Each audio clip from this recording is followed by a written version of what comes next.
안녕하세요. 남편과 갈라선 여성입니다. 제가 이렇게 사연을 쓰게 된 건 황금알을 낳는 거위에 배를 가른 한심한 제 남편 이야기를 들려드리기 위해서예요. 1살 연하의 남편과는 지인들과의 모임에서 우연히 알게 된 사이입니다. 처음엔 서로 이름 말고는 아는 게 없었는데 그럼에도 불구하고 남편이 먼저 적극적으로 저에게 관심을 보였어요. 저 역시 그런 남편이 싫지 않았기에 모임 이후로 저희는 두세 번 더 만남을 가졌고요. 사실 남편은 저를 만날 때마다 어디 갈지, 무슨 대화를 나눌지 준비를 해왔는데 그 꼼꼼한 성격이 인상적이었답니다. 저 하나 어떻게 해보려는 게 아니라 정말 저와의 만남을 진지하게 생각하고 있다는 믿음을 갖게 해줬거든요. 어른스러운 사람이라고 생각했기에 남편이 저보다 1살 연하라는 사실을 알았을 땐 꽤나 놀랐네요. 이후로 저희는 6개월의 짧은 연애를 했고 결혼까지 약속했습니다. 아이가 생기거나 그래서 서둔 것은 아니었고요. 서로 많은 것을 알고 시작한 관계가 아니었기에 결혼 준비를 하는 과정에서 새롭게 알게 된 사실들이 많았어요. 그리고 솔직히 그중에는 이건 아닌데 싶어서 걱정스러운 부분도 꽤나 있었지요. 문제는 제 눈에 콩깍지가 씌어도 단단히 씌어있던지라 제대로 짚고 넘어가지 못했다는 거예요. 주변 사람들 몇몇이 저에게 정신 차리라며 핀잔을 주기도 했지만 그땐 그런 소리가 제 귀에 들리지 않았네요. 말이 나와서 말이지만 돌이켜 생각해보면 남편과 저는 조건에서 차이가 많이 났어요. 일단 저에 대해 먼저 이야기해보자면 저는 비교적 유복한 환경에서 자랐습니다. 공기업 간부를 지내신 친정아버지와 중학교 선생님으로 재직하신 친정어머니 밑에서 부족함 없이 많은 걸 누리며 살았지요. 두 분은 엄격하셨지만 동시에 학업적인 부분에 있어서는 제가 원하는 거라면 무엇이든 도전해볼 수 있게끔 지원을 아끼지 않는 분들이셨거든요. 그리고 제가 고등학교에 입학하던 시기에 조부모님이 돌아가셨는데 그때 친정아버지 앞으로 제법 규모가 있는 땅을 남기셨다 들었습니다. 그리고 정확히 7년 후에 그 땅이 개발이 되면서 크게 보상을 받으셨네요. 반면에 남편의 경우 아버님께서 여러 사업을 손대셨는데 이렇다 할 재미는 못 보셨답니다. 오히려 새로운 사업을 시작하실 때마다 사는 게 더 어려워졌던 모양이에요. 그러다 남편이 대학에 입학하고 얼마 되지 않았을 때 집이 경매로 넘어가네만의 소리가 나올 만큼 휘청했었다고요. 그래서 그때 아버님이 어머님과 위장이혼을 하셨고 파산하셨답니다. 그뿐만이 아니었습니다. 남편은 이남 일녀 중 막내로 위로 결혼한 신우와 아주버님이 있어요. 그리고 일단 신우 이야기를 해보자면 신우는 저희가 결혼하던 때 이미 이혼한 상황이었고 혼자 애들 둘을 키우고 있었지요. 이혼 사유는 저도 정확히는 모르지만 아이를 도맡은 걸로 봐서는 신우한테 귀책 사유가 있던 것 같지는 않대요. 다만 이혼 이후로 남자 쪽에서 양육비고 뭐고 돈 없다고 배째라는 식으로 나와서 경제적으로 곤란을 겪고 있더라고요. 그리고 아주버님은 아버님처럼 사업을 한답시고 이것저것 하다가 저희가 결혼하던 당시에는 대형마트에서 일을 하고 있었어요. 형님은 무슨 이유 때문인진 몰라도 집에 있었고 그래서 아주버님 외벌이로 중학생 둘을 키우는 상황이 돼요. 하지만 그래도 저는 괜찮았어요. 남편이 저에게 말하기를 시부모님이 어떻게 사시건 아주버님이나 신우가 어떻게 살건 각각 독립된 가정이라면서 걱정할 필요가 없다고 했거든요. 서로가 서로에게 부담 주지 않는다면서요. 그리고 실제로 어머님 아버님께 인사를 드리러 갔을 때도 어머님이 먼저 하시는 말씀이 너희 둘만 잘 살면 된다 하셨으니 제가 순진하게 그 말을 믿었네요. 해줄 수 있는 게 없으니 바라는 것도 없다. 예단도 안 해와도 된다 하셨고. 한편 친정에서는 솔직히 제 결혼을 탐탁지 않아 하셨어요. 특히 친정아버지께선 사윗감인 남편은 마음에 들어 하셨지만 시부모님이고 형제들이고 누구 하나 번듯하게 사는 사람이 없으니 그게 걱정이라 하시대요. 하지만 친정어머니께서 제 편이 되어주셨습니다. 사실 저희 친정부모님이 결혼하실 때도 친정어머니 쪽, 그러니까 외가 형편이 안 좋아서 조부모님이 많이 반대를 하셨다고 그래요. 그래서 조부모님 돌아가실 때까지 친정어머니랑 사이가 썩 좋지는 않았거든요. 당신 어려웠을 때가 생각이 난다면서 친정아버지더러 어차피 결혼시킬 거면 반대하지 마라. 애들 가슴에 안 된다 하며 제 편이 되어주셨지요. 그래서 친정어머니 덕분에 남편과 결혼할 수 있었습니다. 물론 저희가 이혼을 하면서 친정어머니께는 면목 없게 되었지만요. 친정부모님은 북적거리는 서울이 싫다며 지방에서 작은 전원주택을 지어 생활하고 계셨고, 저는 오피스텔에서 자취를 했습니다. 신혼살림은 오피스텔 보증금과 남편이 모은 돈을 합해 작은 아파트 전세로 시작했어요. 친정부모님이 집을 해주신다 하셨지만 제가 사업자금으로 대달라 했습니다. 사실 사업 아이템은 이미 오래전부터 생각해놓고 있었고 결혼을 하면 직장을 관두고 사업을 하겠다는 계획도 있었거든요. 어차피 아이 낳고 하면 휴직해야 되고 그러면 눈치 봐가면서 회사 생활을 해야 하는데 그렇게 살고 싶지 않았달까요? 그리고 이건 여담이지만 제가 사업을 하겠다고 했을 때는 친정아버지는 찬성, 친정어머니는 반대를 하셨어요. 친정아버지는 뭐든지 부딪혀보는 게 좋다 하셨고 친정어머니는 여자 몸으로 사업이라니 고생스러워서 안 된다였지요. 하지만 그때도 결국 두 분이 저를 믿어주셨습니다. 그래서 결혼식을 올리고 얼마 지나지 않아 회사를 나왔지요. 혹시나 저를 알아보는 사람이 있을까봐 여기다 제가 하는 사업이 무슨 사업인지 자세히 말할 순 없지만 초기 자본이 꽤 들어갔어요. 그리고 그 초기 자본은 감사하게도 친정부모님이 대주셨습니다. 제가 직장 생활하면서 모아둔 돈도 있었지만 결혼하면서 많이 쓰기도 했고 친정부모님이 제가 사업한답시고 전세로 시작한 부분에 있어서 굉장히 속상해 하셨거든요. 그래도 덕분에 남들처럼 고생하지 않고 바로 제가 원하는 일을 시작할 수 있었지요. 그리고 한 1년은 솔직히 남편에게도 미안한 일이었지만 온 신경을 사업에만 쏟아부었습니다. 남편이 이해해주지 않았으면 제 사업을 이렇게까지 빠른 속도로 키울 수는 없었을 거예요. 그 부분은 인정하는 바입니다. 그렇게 사업을 시작한 지 햇수로 2년차가 되어갈 때는 한 달에 1,000만 원 이상은 너끈히 벌게 되었어요. 그리고 저는 그중 200만 원을 매달 친정부모님께 드리기 시작했습니다. 용돈도 생활비도 아닌 딸이기 전에 저라는 사람을 믿고 투자해 주신 데 대한 일종의 배당금의 개념이었지요. 친정부모님께서는 안 받는다, 못 받는다 처음부터 한사코 거절하셨습니다만 그래도 계속 보내드렸어요. 그러자 제 고집은 못 이기겠다며 친정아버지께서 그래 기쁜 마음으로 받겠다 하시대요. 그리고 이 부분 역시 남편도 다 알고 있었습니다. 말이 나와서 말이지만 남편에게 금전적인 부분에 있어서는 작은 비밀도 만들지 않으려고 했어요. 왜냐하면 남편은 극구 아니라고 하지만 제 사업이 잘 될수록 남편이 기죽어하는 게 눈에 보였거든요. 그래서 오히려 더 솔직하게 터놓고 이야기를 했던 것 같습니다. 별것도 아닌데 숨기다가 괜히 나중에 자기를 무시했네 어쩌네 그런 식으로 나오진 않을까. 왜 찌질한 남자들은 와이프가 자기보다 잘 나가면 배 아파서 심술을 부린다잖아요. 제 남편이 그럴 사람은 아니라고 생각했지만 그래도 혹시나 하는 마음에 오히려 더 오픈하고 지냈던 것 같아요. 그리고 그게 화근이었던 모양입니다. 언젠가 하루는 남편이 저에게 넌지시 제 사업장에서 신호를 쓸 수 있겠냐고 묻더라고요. 그런데 제 사업은 컴퓨터로 하는 일이 많아서 사실 아주 경력이 없는 직원은 적응하기가 쉽지 않은 구조거든요. 그래서 남편에게 그건 좀 어려울 것 같다 하니 꼭 사무직이 아니어도 좋다고 뭐가 좀 없겠냐고 그래요. 하지만 아무리 머리를 쥐어짜내도 줄만한 자리가 없었고 그리고 솔직히 한 사무실에서 신우랑 일하는 게 편할 리가 없잖아요. 그래서 미안하지만 안 된다 했습니다. 그러면서 신우가 요새 경제적으로 많이 힘드냐 물었어요. 그랬더니 남편이 솔직히 털어놓겠다면서 작년부터 신우한테 한 달에 생활비로 30만 원씩 보내주고 있었답니다. 신우네 애들 통신요금 같은 것도 자기가 내주고 있었다는데 좀 황당하더라고요.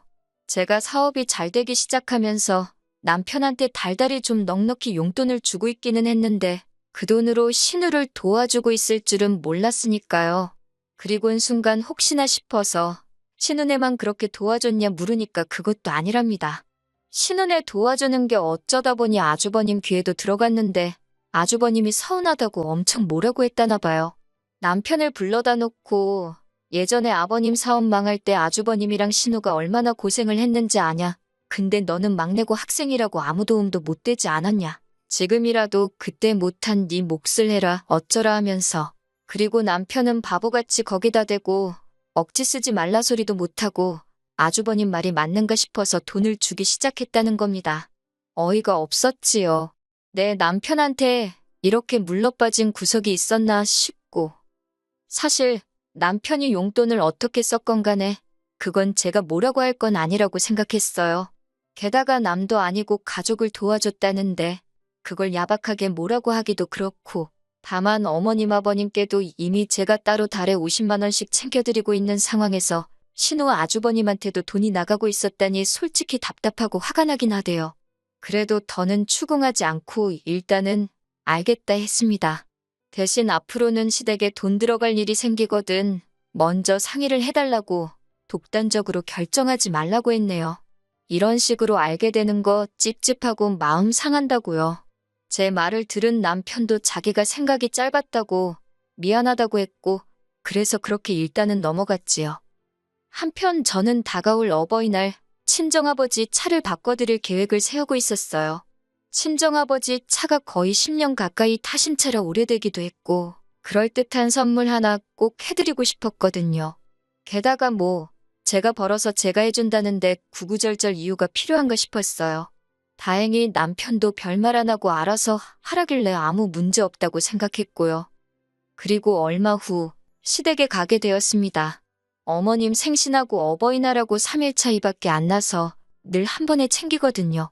시댁은 저희 집에서 차로 1시간 정도 걸리는 거리에 있고, 온 가족이 다 모여야 하다 보니 주말밖에 여의치가 않아서 주말 저녁 시댁에서 모이기로 이야기가 되었지요.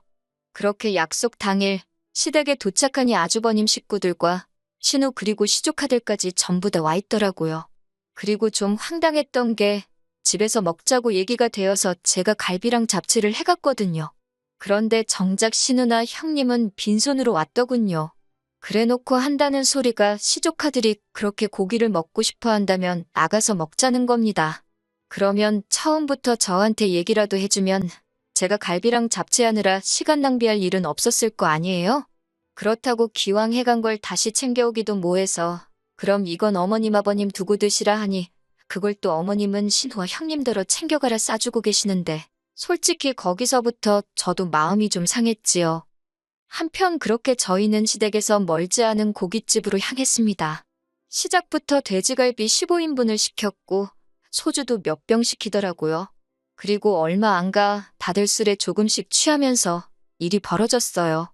아버님이 먼저 저희 친정부모님 차 바꿔드리는 이야기를 꺼내셨거든요. 사돈은 자식 잘 둬서 매달 용돈 받고 차도 바꿔주고 팔자가 늘어졌다나요. 솔직히 말씀하시는 어감이 썩 좋진 않았지만 아무래도 술도 드시고 하셨으니 그러신가 보다 하고 넘겼습니다. 그런데 어머님도 질세라 한마디 하시더라고요. 그래도 시부모도 부모라는데 좀 서운하다 하시면서 똑같이는 안 해줘도 어느 정도 흉내는 내줘야 하는 거 아니냐면서 우리는 오토바이라도 하나 사주려나 그러시는데 말에 뼈가 있는 느낌이랄까요? 그러자 신우가 비아냥거리는 목소리로 사줄 사람이었으면 진작에 자전거라도 사줬지 그러는데 이게 무슨 상황이지 싶대요. 황당해하는 저를 보면서 신우가 한다는 말이 시부모는 똥차도 한 대 없는데 친정부모님 차 바꿔드릴 생각할 때 그 생각은 안 났냐입니다. 정말이지 당장이라도 너나 잘하라고 한마디 쏘아붙이고 싶었네요. 하지만 시조카들도 있는 자리에서 괜히 돈 가지고 어른들끼리 이러쿵저러쿵 말하는 모습을 보이기가 그래서 일단은 그냥 무시했어요. 외식비로 거진 50만 원, 그나마도 돼지갈비라서 그 정도 나온 거라며 봐줬다는 식으로 아주버님이 이죽거리는데 너무 짜증나대요. 50만 원도 적은 돈이 아니잖아요. 생각하면 생각할수록 돈은 돈대로 쓰고 욕은 욕대로 먹은 기분이라 이래저래 너무 기분이 나쁘더군요. 그래도 다들 술이 한 잔 들어가서 그런 걸 거라고 애써 그렇게 생각하며 마음을 달랬네요. 한편 신우가 했던 말을 곰곰이 생각해봤어요. 생각해보니까 시부모님도 차가 없으니 어지간히 불편하긴 하시겠다 싶더라고요. 제가 너무 무심했나 싶기도 했고요. 남편도 해드리고 싶은 마음은 굴뚝 같았겠지만 자기도 절 볼 낯이 없으니 말을 못 꺼냈나 싶기도 했고, 그래서 제가 먼저 신우와 아주버님한테 만나자 했습니다. 말 나온 김에 시부모님 차 한 대 뽑아드리자고요. 저는 3천만 원대의 국산차를 생각하고 있었고 아무래도 제가 먼저 말을 꺼냈으니 제가 반을 대겠다 대신 나머지 반은 아주버님과 신우 두 분이 해결하시라 했어요. 그러면 솔직히 한 사람당 1,000만 원도 안 들어가는 거였거든요. 그런데 이번엔 아주버님이 먼저 아주 손사래를 치는 겁니다. 그럴 여유가 없다고요. 신우도 하는 말이 그런 목돈이 어디 있겠냐면서 자기는 못한대요. 그래서 그러면 뭐 어쩌겠냐. 다음에 기회가 될 때 해드리자 했습니다. 그런데 신우가 그래도 말을 꺼냈는데 안 해드리는 게 어딨냐면서 일단 저더러 사드리랍니다. 그리고 자기가 나중에 여유 생기면 조금씩 갚아주겠다나요? 신우 뭘 보고 그 말을 믿어요? 제가 그렇게는 못한다고 했지요. 그랬더니 아주버님까지 가세를 해서는 윗사람들 불러놓고 장난치는 것도 아니고 자기들이 돈을 떼먹기를 하겠냐 어쩌겠냐며 일단 그냥 한 대 뽑아드리라고 거의 강요를 하대요. 그러면서 이미 어머님 아버님께도 차 한 대 뽑아드리겠다고 귀띔을 해놨다는 겁니다. 능력도 안 되면서 어쩌면 사람들이 이렇게 경솔할 수 있는지 어이가 없더라고요. 저는 너무 화가 나서 그러면 두 분이 빚을 지든 대출을 받든 해서 뽑아드리라고 나는 못한다 했어요. 그리고 친정하고 비교하지 마시라고. 친정 부모님은 내 사업 이렇게 되게끔 미천을 대주신 분들이지만 어머님 아버님은 잘해봐라. 그 한마디 해주신 게 전부라고요. 그런데 어떻게 똑같이 잘해드리냐고 딱 잘라 말했지요. 솔직히 여기서 끝났으면 제가 이혼까지는 생각도 안 했을 겁니다. 그냥 아주버님하고 신우가 정신머리가 없구나, 염치가 없구나 그렇게 욕이나 몇 번 하고 말았을 거예요. 그런데 그날 저녁 낮에 있었던 일을 남편에게 이야기하니 남편이 뜻밖의 반응을 보였지요. 그게 결정타였고요. 남편이 저를 물끄러미 보더니 무조건 안 된다고 하기 전에 자기랑 상의를 했어야 하는 거 아니냐고 그래요. 상의할 게 뭐가 있냐. 차값이 반을 내가 낸다는데도 나머지 반을 못 내겠다는데 돈이 없으면 차를 못 사는 거지. 거기에 상의하고 말고 할 게 뭐가 있냐고 남편에게 따져 물었습니다. 그랬더니 남편이 한다는 소리가 자기가 저보다 못 벌어서 말은 안 했지만 매달 친정에는 200씩 드리면서 시부모님한테는 50밖에 안 드리지 않았냐. 저더러 그게 다 마음이 없어서 그런 거라면서 저더러 무조건 너무 한다는 겁니다. 듣고 있는데 어이가 없어서 제가 말이 시부모님한테만 50이지 아주버님이고 신우고 거기에 당신이 갖다주는 돈은 계산 안 하냐고 소리를 지르니 그건 자기 용돈인데 왜 간섭하냐고 화를 내대요. 그 용돈도 내 주머니에서 나왔지 않냐니까. 아무튼 저더러 시댁을 너무 무시한답니다. 한마디로 논리도 없고 이유도 없고 그냥 심통 부리고 우기기만 하더라고요. 결혼 전 대화가 잘 통하고 내 말에 귀 기울여주던 남자는 어디로 가고 이렇게 찌질하고 못난 사람만 내 옆에 있나 그 생각에 갑자기 너무 서글퍼지더라니까요. 그래서 제가 남편에게 일단 그만 이야기하자 했습니다. 당신도 나도 감정이 너무 격해진 것 같으니까 그만하자고요. 그런데도 남편이 저를 안 놔주는 겁니다. 당장 시부모님한테도 차를 사준다고 이 자리에서 약속을 하라면서요. 그렇게 한 30분 가까이 실랑이를 하다가 지친 제가 그만하자 했습니다. 이런 남잔 줄도 몰랐고 지금 너무 지치고 당신 너무 못나 보인다고. 솔직히 이때도 남편이 저에게 정신 차리고 사과라도 한마디 했으면 제가 마음을 풀었을지도 몰라요. 그런데 남편이 먼저 돈 가지고 유세 부리는 저 같은 여자 자기도 싫답니다. 그러면서 자기가 위자료로 차 한 대 값은 꼭 받아낼 거라는데 어이가 없어서 웃음이 다 나더라고요. 혼인신고도 안 되어 있는데 무슨 위자료냐고 물으니 그래도 사실혼 관계가 어쩌고 그래서 당신이 이 가정을 위해 기여한 게 있긴 하냐고 당신 몇 푼이나 버냐고 생각해보면 이때는 저도 지칠 대로 지쳐서 에라 모르겠다는 심정으로 남편이 상처를 받든 말든 신경 안 쓰고 막말을 퍼부었네요. 그랬더니 남편이 절 가만두지 않겠답니다. 그러면서 제 머리채를 잡으려고 하는데 놀라서 신발장 위에 차키만 들고 냅다 도망쳐 나왔지요. 그 길로 차를 끌고 친정으로 향했습니다. 차로 2시간 거리도 넘었는데 가는 내내 핸드폰이 없으니 전화도 못하고 꼭 뒤에서 남편이 쫓아오는 것 같고 온몸이 두려움으로 부들거렸고 식은땀이 절로 나대요. 그리고 겨우 간신히 친정에 도착했어요. 제 모습을 본 친정아버지가 이게 무슨 일이냐 물었고 어떻게 설명했는지도 모르겠는데 아무튼 친정아버지께서 아는 경찰한테 연락을 하셨고 그 경찰을 대동하여 다시 서울 제 집으로 올라갔습니다. 그렇게 현관문을 여니 집안은 온통 아수라장이 따로 없었어요. 남편이 지 승질에 못 이겼는지 TV고 뭐고 다 때려 부셔놨더라고요. 소름이 쫙 끼쳤습니다. 이런 남잔 줄 모르고 3년 가까운 시간을 살을 부대끼며 살았다는 게 남편은 저희 친정아버지와 함께 간 경찰을 보더니 자기가 넘어져서 이렇게 된 거라며 말도 안 되는 변명을 하대요. 하지만 그런 변명이 통할 리 없었지요. 아버지 지인인 경찰의 도움으로 남편이 일단 경찰서로 가게 되었고 저는 그 틈에 제 짐을 다 챙겨서 친정아버지와 친정으로 내려갔습니다. 그리고 이후의 일은 변호사를 선임했지요. 기물파손과 협박 그 외에도 여러 가지 죄명으로 남편을 고소했거든요. 그제서야 남편은 자기가 잠깐 정신이 나갔었나 보다며 그동안 우리 같이 산 시간을 생각해서라도 이번 한 번만 용서해달라고 빌더군요. 합의만 해주면 제 근처에 얼씬도 하지 않겠다면서 말이에요. 남편뿐만 아니라 시부모님은 물론이고 신우랑 아주버님 내외까지 다들 돌아가면서 전화를 해댔고 문자를 보내는데 확인 안 하고 무시하는 것도 환장할 노릇이대요. 그래서 결국 핸드폰 번호는 바꿨고 남편에게는 합의도 선처도 없다 했습니다. 법대로 하자고요. 솔직히 상황이 이 지경이 되니 마음이 후련하기만 한 것은 아닙니다. 합의 안 해줘가지고 괜히 해코지를 당하진 않을지 그것도 그것대로 무서워요. 하지만 매번 남편에게 맞춰주고 배려해줬더니 사람이 가만히 있으면 가만히로 본다더니 딱 그 모양이잖아요? 더는 남편 뜻대로 단 한 개도 안 해줄 생각입니다.